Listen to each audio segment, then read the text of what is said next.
Hello friends, welcome to my channel হুদা ভিয়ার। আশা করি সবাই খুব ভালো আছো, সুস্থ আছো। তো আজকে আমরা কি আলোচনা করব? আজকে আমরা আলোচনা করব হচ্ছে মাইক্রো লেসন প্ল্যান। তোমরা জানো মাইক্রো লেসন প্ল্যান 5টা দক্ষতা রয়েছে, তার মধ্যে একটা দক্ষতা হচ্ছে সমন্বয় সাধন দক্ষতা। তো সমন্বয় সাধন দক্ষতা, যদিও আমার চ্যানেলে সমন্বয় সাধন দক্ষতার উপর অনেক ভিডিও আছে, আর ক্লাস থ্রির যে সত্যি শোনা যে একটা প্রচলিত গল্প আছে, সেই প্রচলিত গল্পটাকে সমন্বয় সাধন দক্ষতার মাধ্যমে আমি একটু উপস্থাপন করার চেষ্টা করব।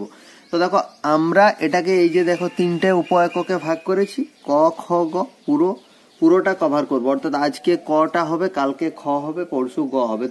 মানে টোটাল চ্যাপ্টারটাকে আমি সমন্বয় সাধন দক্ষতা হিসেবে উপস্থাপন করব। কারণ কি, যাতে সবার সুবিধা হয়, যারা লেসন প্ল্যান করবে তাদের যাতে পুরোটা বুঝতে, সব পার্টটা যাতে বুঝতে সুবিধা হয়, সেজন্য আমি এবারে আগে কি করতাম, একটা পার্ট করে জাস্ট বুঝিয়ে ছেড়ে দিতাম।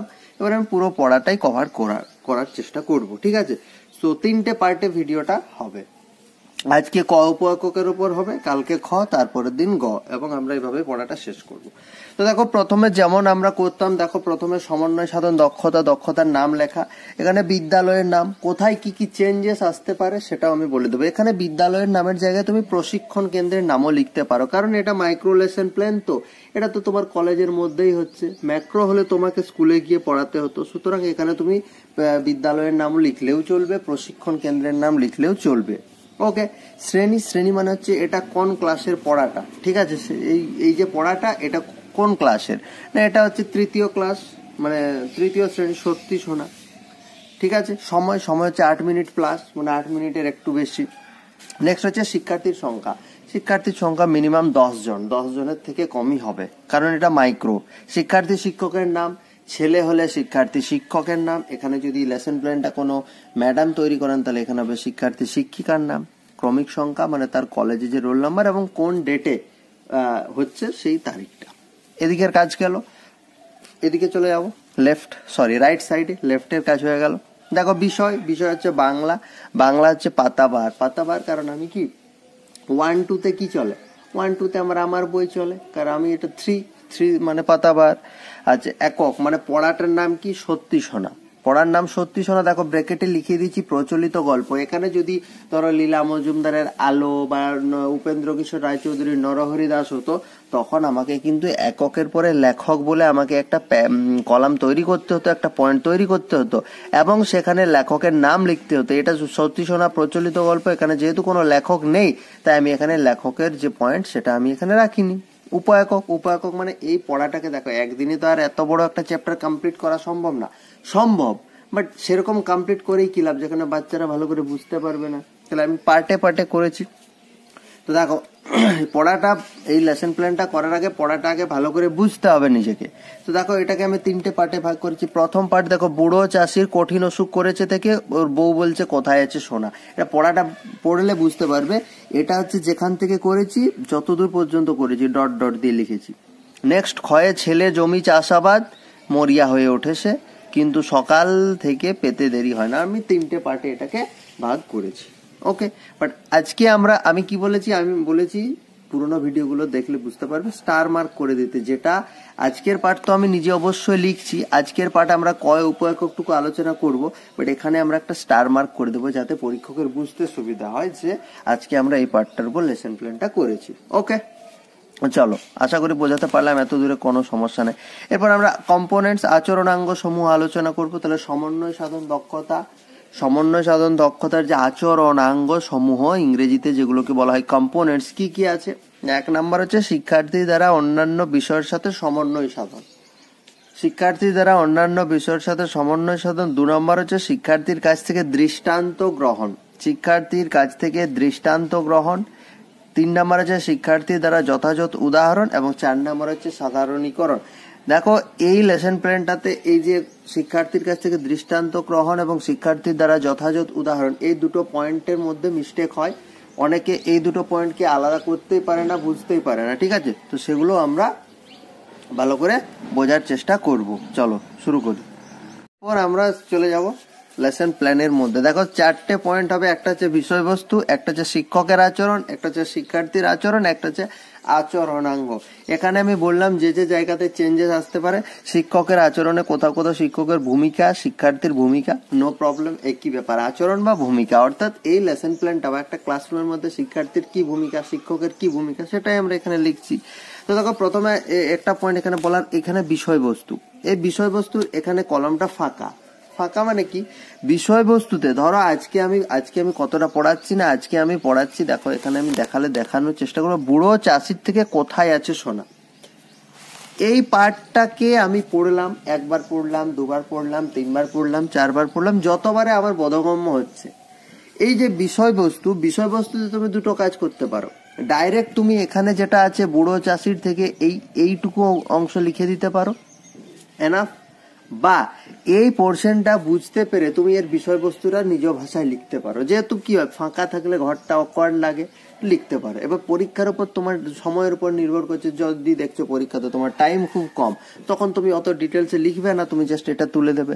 কিন্তু আমি বলবো যখন পরীক্ষার জন্য, ইন্টারনাল এক্সটার্নাল পরীক্ষার জন্য যখন এগুলো তৈরি করছো, আমি বলবো এটা ডিটেলে লেখাই ভালো, যে এই পোর্শনটা পড়ে তুমি কতটা কি বুঝতে পারলে সেটা তুমি নিজের ভাষায় লিখছো। এটার দ্বারা এটাই প্রতিফলিত হয় যে তুমি গল্পটা পড়েছো। গল্পটা না পড়লে তার ভিতরে সারবত্তাটা তুমি কোথা থেকে পেলে, যেটা তুমি লিখলে। হতে পারে তুমি কারো টুকেছো, এটা একটা হতে পারে, বাট এটাতে একটা ইতিবাচক মনোভাব প্রকাশ পাবে যে গল্পটা পড়েছে, সেখান থেকে লিখেছে। যাই হোক, এরপর আমরা ঢুকে যাচ্ছি। তাহলে আমি কি করব, আমি কিন্তু এখানে অত বিষয়বস্তু লিখিনি, আমি জাস্ট পয়েন্টটাই তুলে দিয়েছি। তো সেটা পয়েন্টটা দেখো, বিষয়বস্তু কলামটা পরেও আছে, আমি পরের পেজে তুলে দিয়েছি। ঠিক আছে, দেখো প্রথমে বলছে, শিক্ষক মহাশয় শ্রেণীকক্ষে প্রবেশ করে শিক্ষার্থীদের সাথে কুশল বিনিময় করবেন এবং তারপর তাদেরকে ক ও খ দুটি দলে বিভক্ত হয়ে যথাস্থানে বসতে বলবেন। ঠিক আছে, তাহলে শিক্ষক মহাশয় শ্রেণীকক্ষে প্রথমে প্রবেশ করবেন, শিক্ষার্থীদের সাথে কুশল বিনিময় মানে গুড মর্নিং, গুড আফটারনুন, এই সমস্ত ব্যাপারটা, এবং তারপর তাদেরকে ক এবং খ দুটি দলে বিভক্ত হয়ে কি বলবেন, যথাস্থানে বসে পড়ো। নেক্সট, শিক্ষার্থীর আচরণ কি, শিক্ষার্থীরাও শিক্ষক মহাশয়ের সাথে কুশল বিনিময় করে শিক্ষক মহাশয়ের নির্দেশ মতো যথাস্থানে বসে পড়বে। এটাতে দেখো, এটাতে আচরণাঙ্গের কোনো ব্যাপার স্যাপার আমি কিন্তু খুঁজে পাচ্ছি না। ঠিক আছে, এটাতে আচরণাঙ্গের কোনো ব্যাপার নেই। ওকে, চলো পরের পেজে চলে এলাম। তাহলে পরের পেজে চলে এলাম, সেজন্য দেখো বিষয়বস্তুতে লিখেছি ওই যেটা উপবাক্যকে লেখা ছিল, বুড়ো চাষির কোথায় আছে সোনা ডট ডট ডট ডট দিয়ে আমি লিখেছি। এটা আমি বললাম ডেসক্রাইব করেও লিখতে পারা। আর একটা কথা বলার, পরীক্ষার সময় এটাতে শুধুমাত্র ব্ল্যাক পেন, এই যে মার্জিনটা দেখো আমার পিঙ্ক পেনে দেওয়া আছে, তো একদম না, শুধু ব্ল্যাক অ্যান্ড ব্লু, এই দুটো কলমের বাইরে কোনো কালার ইউজ করবে না। বিভিন্ন জনে স্পেশালি মেয়েরা দেখেছি স্কেচ পেন ইউজ করে, একদমই না, ব্লু আর ব্ল্যাক এই দুটো ইউজ করবে। এবং দ্বিতীয় কথা হচ্ছে A4 যে জেরক্স পেজগুলো হয়, A4 পেপারে লেসন প্ল্যান হবে। আমি একটা প্যাকেট কিনেছিলাম, বাট আমার কিছু বেঁচে ছিল, যতদিন বেঁচে ছিল আমি ততদিন ওগুলোতেই আপলোড করতাম, বাট এখন শেষ হয়ে গেছে, তাই আমি এখন এই যে দিস্তা কাগজে এগুলো করছি। বাট এগুলো পরীক্ষার সময় A4 পেপারে A4 পেপারে লিখতে হবে। তো চলো শিক্ষকের আচরণে আমরা চলে যাব। এরপর শিক্ষক মহাশয় পাঠটি ভালো করে বুঝিয়ে দেওয়ার পর নিম্নলিখিত প্রশ্নগুলি করবেন। তাহলে শিক্ষক মহাশয় পড়াটা তো বোঝাতে হবে, তারপর তো প্রশ্ন করবে। তাহলে শিক্ষক মহাশয় পাঠটা ভালো করে বুঝিয়ে দেওয়ার পর নিম্নলিখিত প্রশ্নগুলি করবেন। শিক্ষার্থীরা ভালো করে পাঠটি শুনে শিক্ষক মহাশয়ের প্রশ্নের উত্তর দেওয়ার চেষ্টা করবে। তাহলে শিক্ষক মহাশয় যখন পড়াটা বোঝাচ্ছেন, পাঠ মানে কি পড়াটা, শিক্ষার্থীরা সেটা ভালো করে শুনবে, মন দিয়ে শুনবে, তারপর শিক্ষকের প্রশ্নের উত্তর দেওয়ার চেষ্টা করবে। কদল থেকে নম্রতা বলতো চাষির কয়টি ছেলে ছিল। এরপর কোশ্চেন শুরু হয়ে যাচ্ছে। কদল থেকে নম্রতা বলতো চাষির কয়টি ছেলে ছিল। তাহলে একটা বুড়ো চাষির কঠিন অসুখ করেছে, পড়াটা যদি তোমরা ভালো করে দেখো তাহলে দেখবে একটা ছেলে ছিল। তাহলে একজন বলছে একটা ছেলে ছিল স্যার। খ দল থেকে আশিস বলতো ছেলের বউ কেমন ছিল, বোকা ছিল না বুদ্ধিমতী ছিল। তো তার আনসারে দেখো ছেলের বউ বুদ্ধিমতী ছিল স্যার। পেয়ে গেলাম দুটো আনসার। দেখো এটা হয়ে গেল দৃষ্টান্ত গ্রহণ, আমি একেবারে শুরুতে বলেছিলাম দুটো কম্পোনেন্টের মধ্যে খুব বেশি গোলায়, একটা হচ্ছে দৃষ্টান্ত গ্রহণ, একটা হচ্ছে উদাহরণ। আমি আবার বলছি, দৃষ্টান্ত গ্রহণ কখন হবে, যখন কোনো কোয়েশ্চেনের ডাইরেক্ট আনসার পাঠের মধ্য থেকে পাবো, তখন সেটা হবে দৃষ্টান্ত গ্রহণ। এই যে আমি দেখো এখানে বলেছে চাষির কয়টা ছেলে ছিল, একটা ছেলে, এটা আমি পাঠের মধ্যে পেয়েছি, সেজন্য এটা হলো দৃষ্টান্ত। ছেলের বউ কেমন ছিল, বোকা ছিল না বুদ্ধিমতী ছিল, বুদ্ধিমতী, এটা আমি পাঠের মধ্যে পেয়েছি, সেজন্য এটা হলো দৃষ্টান্ত। এটা কখনোই উদাহরণ লিখবে না। এই কোশ্চেন করে যদি কম্পোনেন্টে কেউ উদাহরণ লেখো তাহলে কিন্তু সেটা ভুল। ওকে, এরপর দেখো, চলো। আচ্ছা, বউয়ের ইংরেজি প্রতিশব্দ বলতে পারবে? তখন একজন বলছে ওয়াইফ, তাহলে এটা হলো অন্য বিষয়ের সাথে সমন্বয় সাধন। ইংরেজি বিষয়ের সাথে অন্য বিষয়ের সাথে সমন্বয় সাধন লিখতে পারো, তুমি ডাইরেক্টলি বলতে পারো ইংরেজি বিষয়ের সাথে সমন্বয় সাধন। তুমি বাংলা পড়াচ্ছ আর তুমি ইংরেজি কথা বললে, তাহলে ইংরেজি বিষয়ের সাথে সমন্বয় সাধন হলো। নেক্সট, বলো তো চাষির ছেলে কি পাওয়ার লোভে জমি খুঁড়ছিল? চাষি জমি তো খুঁড়ছিল, তাহলে কিসের লোভে জমি খুঁড়ছিল? না, সোনার লোভে। তাহলে দেখো, সোনার লোভে এটাও কেন দৃষ্টান্ত গ্রহণ হলো, ভালো করে দেখো। দৃষ্টান্ত গ্রহণ এই কারণেই হলো, কারণ এটা আমরা পাঠের মধ্য থেকে পেলাম, যে চাষির ছেলে ভেবেছিল যে জমির নিচে সোনা আছে, তাহলে সোনার লোভে ওই জমি খুঁড়ছিল। যেহেতু আমরা সোনা, এই যে আনসারটা দিলাম সোনার লোভে, এটা আমরা পাঠের মধ্যে থেকে বুঝতে পেরেছি পাঠটা পড়ার পর, সেজন্য এটা দৃষ্টান্ত গ্রহণ। এরপর দেখো, আচ্ছা সোনা, আমরা সবাই জানি সোনা হচ্ছে একটা ধাতু, সোনা ছাড়া অন্য ধাতুর নাম তোমরা জানো? বলো তো দেখি। তখন ওরা বলছে রূপো, সীসা, টিন, দস্তা, এইসব। তাহলে এটা হয়ে গেল, ভালো করে দেখো, যথাযথ উদাহরণ। আবার আমি পার্থক্যটা বোঝানোর চেষ্টা করছি। সোনা পাওয়ার লোভে জমি খুঁড়ছিল, এই যে সোনা, এই সোনাটা পাঠের মধ্যে উল্লেখ আছে বলে সেটাকে আমি করলাম দৃষ্টান্ত গ্রহণ। এরপর সোনা যেহেতু একটা ধাতু, সেজন্য সোনার সাথে সম্পর্কিত একটা কোয়েশ্চেন আমি করলাম, যে সোনা ছাড়া তুমি আরো কতগুলো ধাতুর উদাহরণ দাও। সেটার এই দেখো, রূপো, সীসা, টিন, দস্তা, এটা কিন্তু পাঠের উল্লেখ নেই, কিন্তু এটার সাথে রিলেটেড কোয়েশ্চেন, সেজন্য এটা হলো যথাযথ উদাহরণ। আমরা যেরকম এক্সাম্পল দিই, ধরো এই উদাহরণটা আমি কিভাবে বোঝাতে পারবো। ধরো লুসাই পাহাড় বলে ক্লাস 3 বা 4-এ একটা পড়া আছে, দেখবে লুসাই পাহাড়ের জঙ্গলে, ঠিক আছে? তাহলে আমি যদি কোয়েশ্চেন করি, এখানে পাঠে যে পাহাড়ের কথা বলা হয়েছে সেই পাহাড়ের নাম কি, অ্যান্সার দেবে সবাই লুসাই পাহাড়। তাহলে লুসাই পাহাড়ের নামটা আমি পাঠের মধ্য থেকে পেলাম, সেজন্য আমি বললাম এটা দৃষ্টান্ত, কারণ সেই অ্যান্সারটা পাঠ আমাকে বলে দিচ্ছে। কিন্তু আমি যদি বলি যে তোমরা লুসাই পাহাড়ের সাথে বা লুসাই পাহাড় ছাড়াও তোমরা আরো কতগুলো পাহাড়ের নাম বলো, অযোধ্যা পাহাড়, পরেশনাথ, বিহারীনাথ, মামা ভাগ্নে, শুশুনিয়া, কত পাহাড়ের নাম বললাম। কিন্তু এই পাহাড়ের মধ্যে লুসাই পাহাড় ছাড়া, এই পড়ার মধ্যে লুসাই পাহাড় ছাড়া আর কিন্তু একটা পাহাড়ের নাম, না মামা ভাগ্নের নাম, না অযোধ্যার নাম, না শুশুনিয়ার নাম, না বিহারী, না পরেশনাথ, কোনো পাহাড়ের নামই কিন্তু পাঠের মধ্যে নেই। তাহলে যেহেতু নেই, কিন্তু ওই কোশ্চেনটার সাথে রিলেটেড আমি এটাকে জিজ্ঞেস করলাম, সেজন্য ওটা হয়ে গেল যথাযথ উদাহরণ। এর পরেও যদি কারো এই দৃষ্টান্ত গ্রহণ এবং যথাযথ উদাহরণ এই দুটো কম্পোনেন্টের মধ্যে কনফিউশন তৈরি হয়, আমাকে কমেন্টে জানাবে, আমি অবশ্যই তাদের কোয়েরি মেটানোর চেষ্টা করব আরো এক্সাম্পল দিয়ে। যতক্ষণ না ক্লিয়ার হচ্ছে, যতক্ষণ না বুঝতে পারছো, আমার বোঝাতে কোনো প্রবলেম নেই, ঠিক আছে? সুতরাং আমাকে কমেন্টে জানাবে। নেক্সট, আচ্ছা, এরপর হয়ে গেল, তাহলে যথাযথ উদাহরণ হয়ে গেল, অন্য বিষয়ের সাথে সমন্বয় সাধন হয়ে গেল, দৃষ্টান্ত গ্রহণ হয়ে গেল। এরপর লাস্ট পোর্শন আমাদের সাধারণীকরণ পড়ে আছে। তাহলে সাধারণীকরণের কোয়েশ্চেনটা কমন কোয়েশ্চেন, এটা জিজ্ঞেস করবে আজকের পাঠ থেকে আমরা কি কি শিখলাম, বা আজকের পাঠ থেকে তোমরা কি কি শিখলে।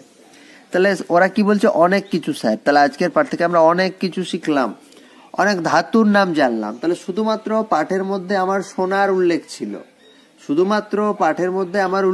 সোনা। আমি অনেক সোনা ছাড়াও টিন, দস্তা, এসব অ্যালুমিনিয়াম, এ সমস্ত নাম জানলাম। তাহলে অনেক ধাতুর। ছেলের বউয়ের বুদ্ধির কথা জানতে পারলাম, ছেলের বউটা যে কত বুদ্ধিমতী, সে কিভাবে একটা তার অলস স্বামীকে দিয়ে এত কিছু মাটি খোঁড়ার জন্য রাজি করালো, তার কথা জানতে পারলাম। এছাড়া কয়েকটি শব্দের ইংরেজি প্রতিশব্দ জানলাম, যেমন বউকে কি বলে ইংরেজিতে, ওয়াইফ, এরকম কতগুলো জিনিস জানলাম। তাহলে এটাই হচ্ছে সাধারণীকরণ মানে আমি যা কিছু শিখলাম সবকিছু নর্মালাইজ করে দিলাম, আমি যা যা শিখলাম। এরপর এখানে যারা না বুঝে যারা লেসন প্ল্যান করে, বা অপরের খাতা দেখে যারা লেসন প্ল্যান করে, তাদের এখানে কি কি ভুল হয়। দেখবে এই পড়াটার মধ্যে সত্যি শোনা গল্পটা পড়ার পর আমাদের অ্যাকচুয়াল রিয়েলাইজেশন কি হয় না, অ্যাকচুয়াল রিয়েলাইজেশন হয় যে কষ্ট করলে সাফল্য অবশ্যই পাওয়া যায়, বা পরিশ্রম করলে সাফল্য অবশ্যই পাওয়া যায়। অলস হতে নেই, আলসেমি জীবনের সাফল্যতার পক্ষে বাধা সৃষ্টি করে, এই সমস্ত অনেক কিছু কিছু আমরা পয়েন্ট বলতে পারি। কিন্তু যারা উপএকক করছো, এই যে আমি বললাম সাফল্য পাওয়া যায় কষ্ট করলে, এগুলো হচ্ছে পুরো গল্পটা পড়ার পর ফাইনাল কনক্লুশন, এটা ফাইনাল শেষে বুঝতে পারলাম। বাট আমি যদি উপএকক, আমি তো আজকে উপএকক পর্যন্ত করিনি, পুরো পড়াটা লেসন প্ল্যান তো আমি তৈরি করিনি, তাহলে আমি উপএকের করেছি। তাহলে উপএককে শুধুমাত্র এতটুকুই জানলাম যে ওরা সোনার লোভে জমি খুঁড়তে জাস্ট স্টার্ট করেছে। সেখান থেকে আমি কখনোই বলতে পারবো না যে কষ্ট করলে সাফল্য পাওয়া যায়, কারণ আমি তো এখনো ধানের বীজই ফেলিনি, ধান হয়নি, বর্ষা নামেনি এখনই আমি ধানের ফলন পাবো, সেটা বিক্রি করব, সেটা এক ব্যাগ টাকা পাবে চাষির ছেলে, তারপর তো বলবো যে কষ্ট করলে আমি এই কেষ্টটা পেলাম। সুতরাং এখান থেকে এটা আমি যা লিখেছি আমরা শুধু সেটুকুই জানতে পারলাম আজকে, যে কতগুলো ধাতুর নাম জানলাম, কতগুলো ইংরেজি প্রতিশব্দের কথা জানলাম, এবং ছেলের বউয়ের, চাষির যে বৌমা, তার আমরা বুদ্ধির কথা জানতে পারলাম। এটুকুই লিখবে এখানে, কোনো দিনও কোনো মতেই যেই বলুক, এখানে কিন্তু ফাইনাল কনক্লুশন যেটা গল্পটা পড়ে হবে সেটা কিন্তু এখানে কখনো লিখবে না যে কষ্ট করলে পরিশ্রম করলে সাফল্য পাওয়া যায়, কখনো লিখবে না, সেটা কিন্তু মানানসই হবে না। ওকে, তাহলে সমন্বয় সাধন দক্ষতা সত্যি শোনা তৃতীয় শ্রেণীর এটা ফার্স্ট পার্ট ছিল, এটা আমরা খুব ভালোভাবে বুঝলাম। এরপরেও যদি কারো কোনো প্রবলেম থাকে অবশ্যই কমেন্টে করবে, আমি তাদের কোয়ারি রিকভার করার চেষ্টা করব। এবং আরো যে দুটো খ এবং গ পড়ে রইল, মানে বাকি রইল, সেটা আমরা কাল এবং নেক্সট দিন যেদিন ভিডিও আসবে সেটা আমরা আলোচনা করে কমপ্লিট করব। ঠিক আছে, সো আজকে এখানেই শেষ করছি। That's enough for today. সবাই ভালো থেকো, সুস্থ থেকো, মন দিয়ে লেসন প্ল্যানগুলো তৈরি করো। ঠিক আছে, এই লেসন প্ল্যান মানে কি? লেসন প্ল্যান মানে হচ্ছে যে এটা এমন না যে আমি না জানলেও চলবে, মানে বা ডিএলএড যারা করছে তাদেরই জানা দরকার। আমি কাউকে কেউ সবাই তো একদিন না একদিন প্যারেন্টস হবে, তাহলে তাদের ছেলেমেয়েদেরকে কিভাবে, নিজের ছেলেমেয়েদেরকে কিভাবে পড়াবো, এই অ্যাপ্রোচটা তো জেনে রাখা দরকার। আমি প্রথমেই আজকে আমি এটা পড়াবো, পড়ার কথা বললেই বাচ্চাদের কি হয় না, তাদের মানে আলসেমি চলে আসে। সো তাদেরকে হাউ টু, দেখো প্রাইমারি বা ছেলেদেরকে মানে প্রি প্রাইমারি লেভেলে ছেলেদেরকে পড়াশোনা করানোর জন্য দুটো জিনিস মনে রাখতে হবে। একটা হচ্ছে হাই স্কুল কলেজ বড় ছেলেদেরকে পড়ানোর জন্য শুধু পড়ালেই হবে, কিন্তু প্রি প্রাইমারি বা প্রাইমারি স্কুলে পড়ানোর জন্য একটা টিচারের দুটো জিনিস খেয়াল রাখা দরকার।